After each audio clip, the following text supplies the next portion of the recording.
할렐루야, 주님을 찬양합니다. 오늘도 저와 함께 창세기를 통해 하나님의 은혜를 나누고자 합니다. 일과 가정이라는 주제를 가지고 하나님의 계획 이어가겠습니다. 창세기 2장 7절부터 24절까지의 말씀입니다. 우리 다 같이 한 목소리로 봉독하겠습니다. 여호와 하나님이 땅의 흙으로 사람을 지으시고 생기를 그 코에 불어넣으시니 사람이 생명이 되니라. 여호와 하나님이 동방의 에덴에 동산을 창설하시고 그 지으신 사람을 거기 두시니라. 여호와 하나님이 그 땅에서 보기에 아름답고 먹기에 좋은 나무가 나게 하시니 동산 가운데에는 생명나무와 선악을 알게 하는 나무도 있더라. 강이 에덴에서 흘러나와 동산을 적시고 거기서부터 갈라져 네 근원이 되었으니 첫째의 이름은 비손이라. 금이 있는 하윌라 온 땅을 둘렀으며 그 땅의 금은 순금이요 그곳에는 베델리엄과 호마노도 있으며 둘째 강의 이름은 기온이라. 구스 온 땅을 둘렀고 셋째 강의 이름은 히데겔이라. 아수르 동쪽으로 흘렀으며 넷째 강은 유브라데더라. 여호와 하나님이 그 사람을 이끌어 에덴 동산에 두어 그것을 경작하며 지키게 하시고 여호와 하나님이 그 사람에게 명하여 이르시되 동산 각종 나무의 열매는 네가 임의로 먹되 선악을 알게 하는 나무의 열매는 먹지 말라. 네가 먹는 날에는 반드시 죽으리라 하시니라. 여호와 하나님이 이르시되 사람이 혼자 사는 것이 좋지 아니하니 내가 그를 위하여 돕는 배필을 지으리라 하시니라. 여호와 하나님이 흙으로 각종 들짐승과 공중의 각종 새를 지으시고 아담이 무엇이라고 부르나 보시려고 그것들을 그에게로 이끌어 가시니 아담이 각 생물을 부르는 것이 곧 그 이름이 되었더라. 아담이 모든 가축과 공중의 새와 들의 모든 짐승에게 이름을 주니라. 아담이 돕는 배필이 없으므로 여호와 하나님이 아담을 깊이 잠들게 하시니 잠들매 그가 그 갈빗대 하나를 취하고 살로 대신 채우시고 여호와 하나님이 아담에게서 취하신 그 갈빗대로 여자를 만드시고 그를 아담에게로 이끌어 오시니 아담이 이르되 이는 내 뼈 중에 뼈요 살 중에 살이라. 이것을 남자에게서 취하였은즉 여자라 부르리라 하니라. 이러므로 남자가 부모를 떠나 그의 아내와 합하여 둘이 한 몸을 이룰지로다. 아멘. 성령께서 이 시간에 함께 하셔서 우리 모두가 하나님의 진리의 말씀으로 충만해지시기를 소망합니다. 성도 여러분, 우리가 언제나 전자제품이나 어떤 제품을 사게 되면 그 안에는 제품을 잘 사용할 수 있도록 사용 설명서가 들어 있습니다. 요즘도 신형 핸드폰은 계속 만들어지고 새 폰을 사느라 너무도 많은 돈을 지불합니다. 신제품을 좋아하시는 분들은 거의 매번 나올 때마다 기다렸다가 나오자마자 구입하시는 것 같은데 어찌됐든 비싼 물건을 구입하게 되면 이 제품에 대해서 꼼꼼하게 따져보겠죠. 그러나 그렇지 않은 분들도 있습니다. 만약 새로 구입한 기종에 어떤 기능이 있는지 어떻게 사용해야 가장 효율적인지 살펴보지 않고 관심도 두지 않는다면 다음에 또 새 제품을 구입할 때까지 이 다양하고 좋은 기능들을 한 번도 사용하지 못하고 그냥 전화를 받는다거나 카톡을 한다거나 사진을 찍는다거나 SNS 하는 정도, 이 외의 것들은 아마 사용을 할 수가 없을 것입니다.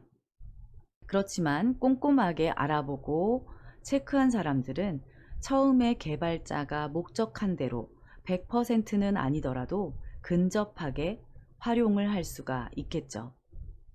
우리 인간도 마찬가지입니다. 우리 인간도 정말 최고의 작품이잖아요. 그런데 오늘 창세기 2장 7절부터 24절까지 성경은 인간이라는 이 최고의 제품에 대해서 창세기를 통해 자세하게 설명을 해주고 있습니다. 마치 사용 설명서처럼 말이죠. 우리가 어떻게 만들어졌고 어떻게 살아야 하고 어떻게 살아야 행복할 수 있고 또 우리 인생이 어떻게 하면 불행해지는지, 그렇게 되지 않기 위해서 주의사항이 뭔지, 성경은 인간이라는 이 최고의 제품에 대해서 창세기를 통해 자세히 설명을 해주고 있습니다. 우리 다 같이 7절, 8절을 읽겠습니다. 여호와 하나님이 땅의 흙으로 사람을 지으시고 생기를 그 코에 불어넣으시니 사람이 생령이 되니라. 여호와 하나님이 동방의 에덴에 동산을 창설하시고 그 지으신 사람을 거기 두시니라. 우리 인간을 어떤 재료로 만들었는지 모르시는 성도분들은 여기 안 계시죠? 땅의 흙으로 지으셨고 코에 생기를 불어넣으셨더니 생령이 되었다고 합니다. 그리고 그 사람을 동방에 에덴이란 곳에 동산을 만드셔서 그를 그곳에서 살게 하셨습니다. 동방이란 좁게는 동아시아, 동유럽을 가리키기도 하고 넓게는 아시아까지 가리키기도 합니다. 성경적으로 볼 때 역사의 중심은 아시아에 훨씬 더 가깝습니다. 가끔 유교를 숭배하시는 분들이 그 남의 나라 서양신을 믿는 얼빠진 기독교인들이라고 하는데 이 말은 틀린 말이죠. 이렇게 그려진 이미지가 너무 서구적이어서 세뇌를 당해서 그런 것이지, 이스라엘은 서양이 아니고 서아시아입니다. 그리고 엄밀히 말하면 유교도 사실 공자왈, 맹자왈 하던 한나라에 의해서 조선으로 유입된 다른 나라의 종교입니다. 그렇죠?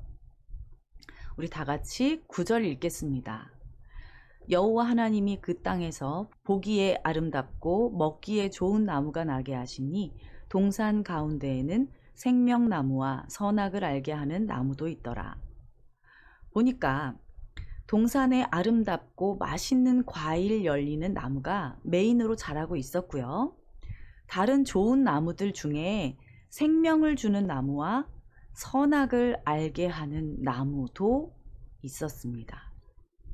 자, 우리 다음은 10절부터 14절까지 강을 중심으로 비옥한 땅과 각종 보석으로 둘러싸인 동산의 모습을 묘사하고 있습니다. 우리 다 같이 읽겠습니다. 강이 에덴에서 흘러나와 동산을 적시고 거기서부터 갈라져 내 근원이 되었으니 첫째의 이름은 비손이라. 금이 있는 하윌라 온 땅을 둘렀으며 그 땅의 금은 순금이요 그곳에는 베델리엄과 호마노도 있으며, 둘째 강의 이름은 기혼이라. 구스 온 땅을 둘렀고 셋째 강의 이름은 히데겔이라. 아수르 동쪽으로 흘렀으며 넷째 강은 유브라데더라. 네, 동산에서 시작된 강이 두루 동산을 적시고 4개의 강으로 나뉘어져서 흘러갔다라고 성경이 기록을 하고 있습니다. 태초부터 인류의 운명은 강 주변에서 발달되었음을 알 수 있죠. 자, 그렇다면 하나님은 왜 아담을 에덴 동산에 두신 것일까요? 우리 다 같이 15절 읽겠습니다. 여호와 하나님이 그 사람을 이끌어 에덴 동산에 두어 그것을 경작하며 지키게 하시고, 이렇게 되어 있습니다. 여호와 하나님이 그 사람을 이끌어서 에덴 동산에 두었다는 이 말씀은 하나님께서 아담을 그분의 주권 아래에서 보호받으며 살아가기 원하셨기 때문에 그가 평안하게 살아갈 수 있도록 그 거처로 인도하셨다는 말입니다. 가장 그곳이 그에게 적합한 곳이라는 이야기입니다. 이처럼 우리 인생은 내가 하나님을 이끄는 것이 아니라 하나님의 이끌림을 받는 것이 아주 중요합니다. 그럴 때 우리는 그분의 보호를 받으며 평안하게 살아갈 수가 있는 것입니다. 그리고 15절의 마지막 부분에 보면 하나님께서 아담을 에덴 동산에 두신 목적을 알 수가 있어요. 그것을 경작하며 지키게 하시고 라고 되어 있습니다. 하나님께서는 아담에게 하나님을 대신해서 동산을 가꾸고 보존하는 일을 맡겨주셨습니다. 하나님께서 아담에게 일, 즉 사명을 주신 것입니다. 아담의 존재 이유는 하나님께서 주신 일을 감당하는 것이에요. 태초의 사람이 아니기 때문에 나는 아니라고 생각하지 마세요. 여러분도 아담과 똑같습니다. 전에 설교했던 복을 주시며 충만하라, 정복하라, 다스리라 명하셨던 것과 일맥상통합니다. 아담에게 주신 사명이 우리에게 주신 사명입니다. 여러분들 기억하십시오. 이것은 우리 인생도 마찬가지라는 이야기인 것입니다. 우리도 일을 합니다. 일을 할 때 어떤 형태로든 기쁨과 물질이 보상으로 따라옵니다. 경작이라고 했으니 논밭을 갈아 농사를 지으라는 것이 아니라 성경이 기록될 당시에 대부분 농경사회였기 때문에 아마 농사가 일의 대명사로 쓰였을 것이라 추측합니다. 농사를 지으면 수고한 열매가 맺혀지고 수확의 기쁨이 찾아옵니다. 성과들이 따라옵니다. 그렇죠? 그런데 뭐든 아무 일이나 해도 되는 것이 아닙니다. 우리가 하는 일이 어떤 일인가도 매우 중요합니다. 만약에 그 일이 세상을 파괴하거나 다른 사람을 어렵게 하는 일이라면 어떨까요? 다른 사람의 것을 빼앗는 일이라면 어떨까요? 과연 행복할까요? 아닙니다. 내가 많이 가질 수는 있겠지만 그것이 자랑스러울 수는 없습니다. 창조 목적에서 벗어났을 때 우리는 본능적으로 알기 때문에 괴로울 수밖에 없는 것입니다. 인간의 노동은 하나님으로부터 왔기 때문에 아주 귀한 것이고 근본적인 것입니다. 그러므로 우리의 일터가 단순하게 돈벌이 하는 것에 그치는 것이 아니라 여러 사람들을 살리고 세상을 보존하는 귀한 일이 될 때 인생의 보람과 행복을 느끼게 되는 것입니다. 우리 성도 여러분들처럼 자원에서 하는 봉사나 헌신도 바로 그런 것입니다. 우리에게는 하나님께서 주신 일이 바로 그런 것입니다. 기쁨과 행복을 가져다 주는 것이 바로 일이죠. 단순하게 나 먹고 잘 살자고 돈벌이만 하는 것이 일이 아닙니다. 계속해서 우리 16절을 한번 읽어보도록 하겠습니다. 여호와 하나님이 그 사람에게 명하여 이르시되 동산 각종 나무의 열매는 네가 임의로 먹되 라고 쓰여 있습니다. 우리 인생에 있어서 먹는 것이 아주 중요하죠. 근데 저도 먹는 거 정말 좋아합니다. 그래서 평생 다이어트를 해본 적이 없어요. 다이어트 할 거야. 네, 이렇게 말을 하죠. 베트남 생활 1년에 1kg씩 제가 15년 동안 15kg가 쪘어요. 살이 찌니 여기저기가 아프고 건강에도 좋지 않아서 언제나 나 이번에는 꼭 다이어트 할 거야 이렇게 얘기를 하는데 항상 시도조차 못하고 맙니다. 저는 먹는 즐거움을 너무나 잘 알고 있기 때문에 참을 수가 없어요.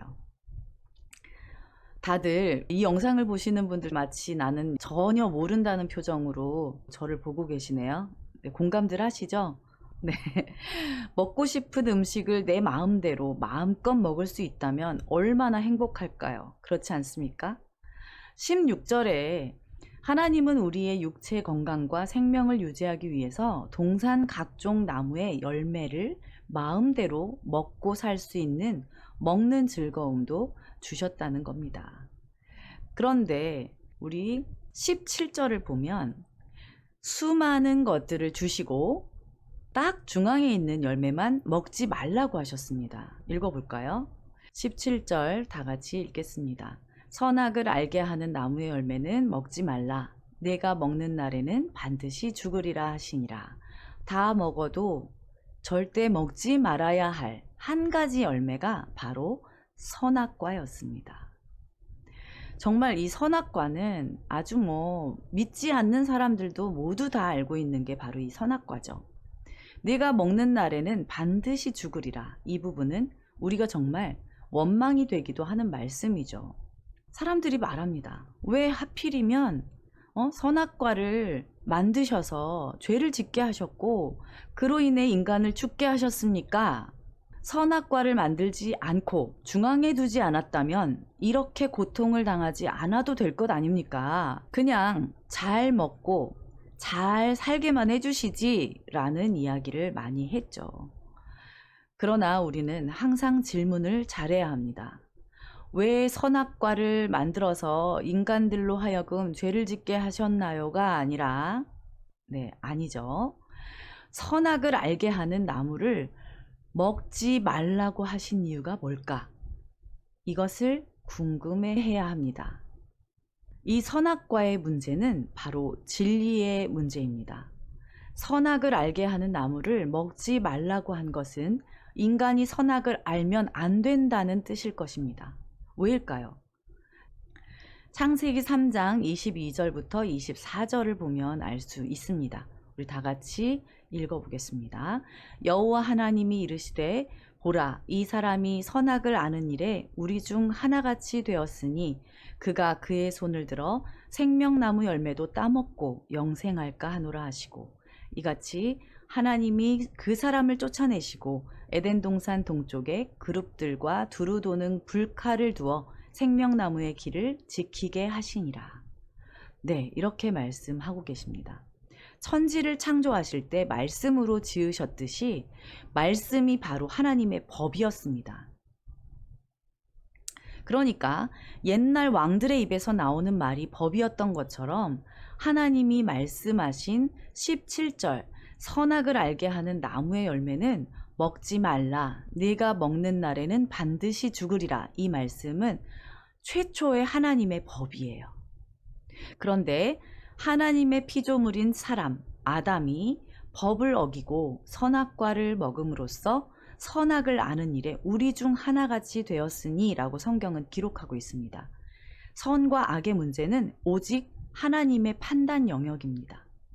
선악과를 따먹지 말라는 말씀은 이 선악과의 문제는 너희 스스로 생각하고 판단하려고 하지 마라. 선과 악의 진리의 문제는 인간 스스로가 자기의 기준으로 판단하려고 할 때 오류에 빠진다.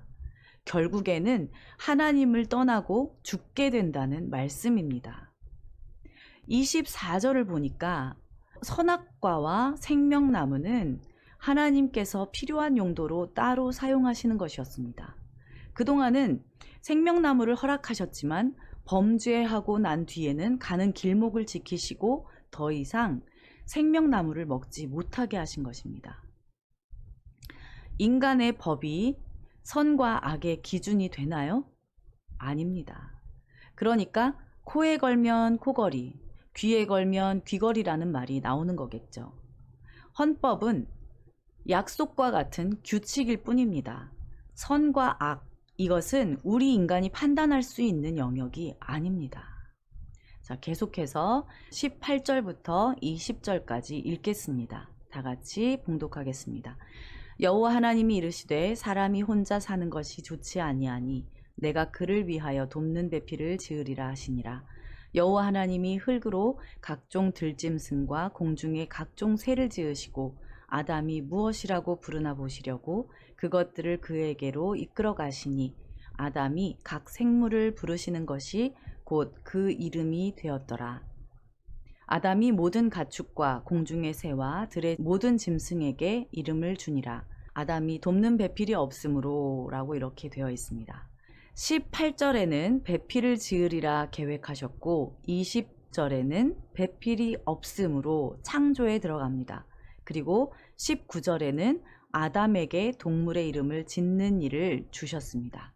일을 주신 것이죠. 혼자 하다 보니까 어땠겠어요? 창조를 해내려니 얼마나 힘들었겠어요.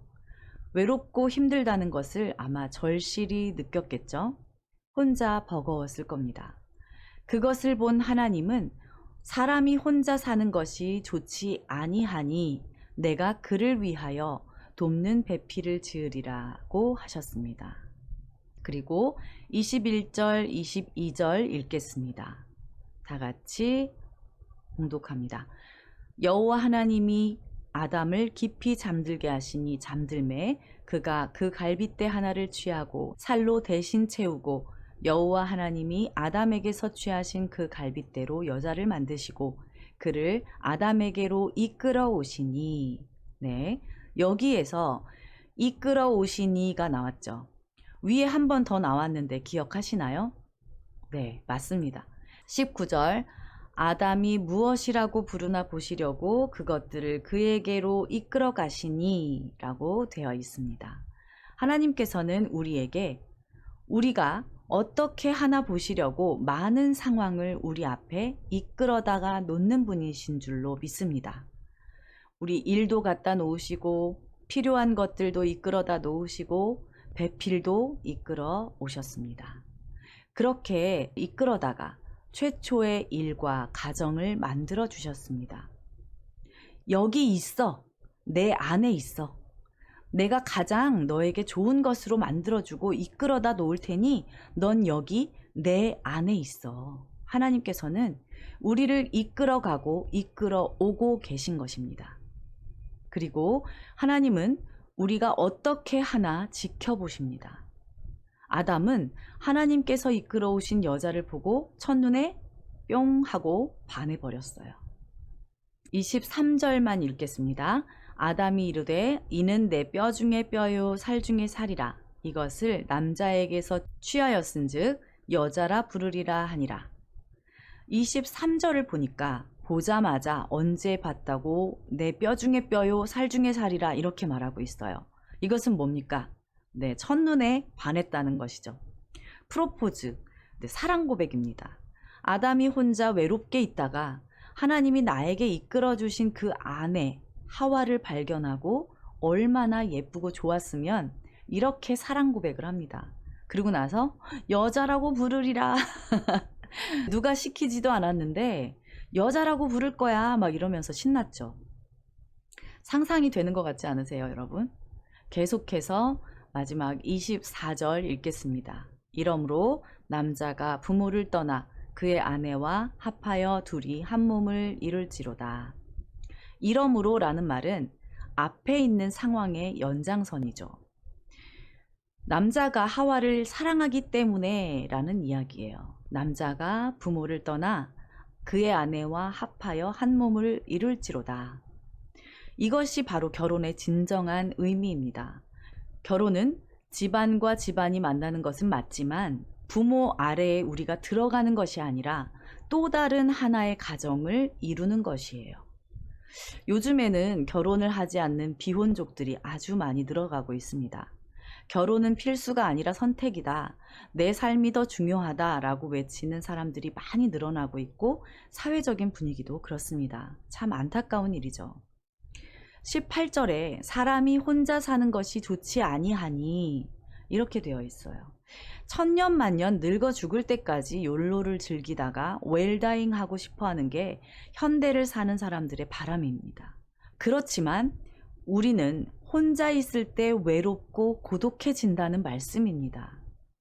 인간은 혼자 살 수 없는 존재들로 창조하셨기 때문에 사랑하는 사람과 부모를 떠나 두 사람이 결혼하고 가정을 이루는 것, 그리고 그 가정에서 아이가 태어나고 그 아이들이 자라면 또 가정을 이루고 나가고, 바로 이것이 창조 목적 중 하나인 것이고 결혼의 의미라는 것입니다.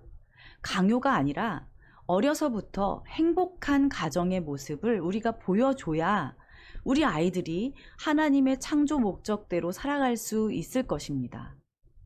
자, 우리 다 같이 말씀을 정리하겠습니다. 기억하시죠? 우리는 어떻게 살아야 하죠? 열심히 일해야 되고, 잘 먹고 건강하게 살아야 되고, 진리를 추구하는 삶을 살아야 되고, 우리는 혼자 살 수 없기 때문에 서로 사랑하며 살아야 합니다. 특별히 선과 악을 판단하는 진리를 추구하는 문제는 나의 기준을 따른다면 반드시 우리는 죽는다. 하지만 하나님의 기준을 따른다면 우리는 영생을 얻게 된다는 것이 바로 창세기 2장 말씀의 핵심입니다. 이렇게 살아가야 하는 것이 우리의 존재 이유를 알고 행복을 경험할 수 있는 삶입니다. 일과 가정, 이것은 하나님께서 우리 인생들에게 자신의 존재의 이유와 행복을 알아갈 수 있도록 허락하신 것입니다. 이 둘 중에 뭐가 중요합니까? 일과 가정, 뭐가 더 중요하냐? 뭐가 더 중요하냐? 보다는 모두가 중요한 것이죠. 돈 번다고 일만 죽어라 하던 대한민국의 아버지들이 나이가 들면 가정에서도 외톨이가 되는 슬픈 현실을 마주하게 됩니다. 둘 중 하나인 일만 선택했기 때문입니다. 가정이 하나님 안에서 바로 서기 위해서 하나님이 맡겨주신 일을 열심히 감당하고 우리에게 허락하신 음식을 잘 먹고 건강하게 지키며 진리를 추구하는 삶을 살아야 하고, 우리는 혼자 살 수 없기 때문에 서로 사랑하며 살아야 합니다. 하나님의 창조 목적이 이렇듯이 우리는 이렇게 살아가야 행복하게 살아갈 수 있는 인생입니다. 우리 아버지 학교도 많이 하고 우리 아버지들을 위한 프로그램도 교회에서 많이 하는데요. 우리 아버지들이 하나님이 주신 가정의 가장으로 바로 설 수 있도록 하나님 안에서, 하나님의 계획 안에서 행복을 누릴 수 있는 가정들이 다 될 수 있도록 우리 모두 기도해야 할 것입니다. 아버지만이 아닙니다. 돕는 배필로 지음받은 우리가 내 기준대로 살지 않고 내 생각대로 아이들을 함부로 하지 않고 하나님의 창조의 섭리대로, 하나님의 계획대로 살아갈 수 있도록 오늘 말씀을 생각하시면서 우리 다 같이 자유롭게 기도하시면서 예배를 마치도록 하겠습니다. 다 같이 기도하시겠습니다.